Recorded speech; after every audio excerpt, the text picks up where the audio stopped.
Hi అండి. ఇప్పుడు నేను మీకు దద్దోజనం ఎలా చేసుకోవాలో చూపిస్తాను. దద్దోజనం అంటే మనం పెరుగన్నం కలుపుకుంటాం కదండి పోపేసి, అది కాదండి. ఇది పాతకాలం నాటి వంట. అప్పట్లో చద్దన్నం మిగిలితే పాలు పెరుగు వేసి తోడు పెట్టుకుంటారండి. తోడు పెట్టుకొని తింటారు. అదే దద్దోజనం అంటారు. దానికి మనకు కావాల్సింది అన్నం అండి. ఇలా మట్టి పాత్రలోనే వేసుకుంటే అది ప్రాసెస్ అనేది జరుగుతుంది. మనం మార్నింగ్ తిన్న రిజల్ట్ అనేది ఉంటుంది. దానికి అన్నము, ఒక ఉల్లిపాయ, ఒక చిన్న పచ్చిమిర్చి, 1 టేబుల్ స్పూన్ పెరుగండి, కొన్ని పాలు.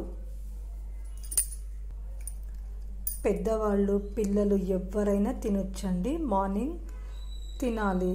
అర్లీగా 8 to 7 లోపే తినేయాలి.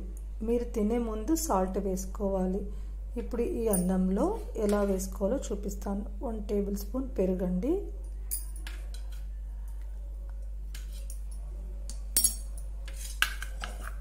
ఆనియన్, పచ్చిమిర్చి మీ ఇష్టం, ఎలాగైనా కట్ చేసుకోవచ్చు. నేను ఇలా కట్ చేసుకున్నానండి. తగినన్ని పాలు,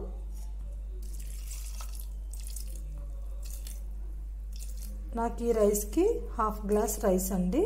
మార్నింగ్ది మిగిలిపోయింది. 1 గ్లాస్ పాలు పట్టాయండి. ఇలా తోడు పెట్టుకొని మార్నింగ్ లేవగానే తినాలి. పిల్లలు పెద్దవాళ్ళు ఎవరైనా తినొచ్చండి. ఇప్పుడు ఎదిగే పిల్లలకి పెడితే చాలా ఎనర్జీ, ప్రోటీన్ ఫుడ్ ఉంటుందండి. పెద్దవాళ్ళకి కాళ్ళ నొప్పులు అలా ఉంటాయి కదండి, వాళ్ళకు కూడా ఇమ్యూనిటీ పవర్ అనేది చాలా బాగా పెరుగుతుంది. థ్యాంక్ యూ అండి. అందరూ ట్రై చేయండి.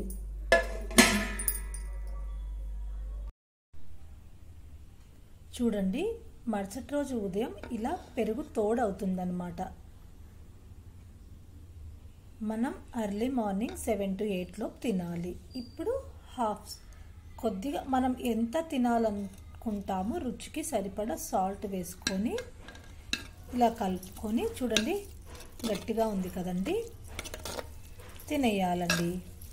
మనకు సాల్ట్ అవసరం లేదు, మేము పెరుగన్నం ఇలాగే తింటాము అంటే ఇలాగైనా తినొచ్చు. మీరు జస్ట్ కావాలంటే చాలా గట్టిగా ఉంటే జస్ట్ వాటర్ వేసుకోవచ్చు, లేదు అంటే ఇలాగైనా తినొచ్చు. అందరూ ట్రై చేసి చూడండి. ఎవరైనా ట్రై చేసి ఉంటే నాకు చెప్పండి. Thank you. గోరువెచ్చటి పాలు వేసుకోవాలండి. చాలా వేడిగా ఉండకూడదు, గోరువెచ్చటి పాలు వేసుకోవాలి.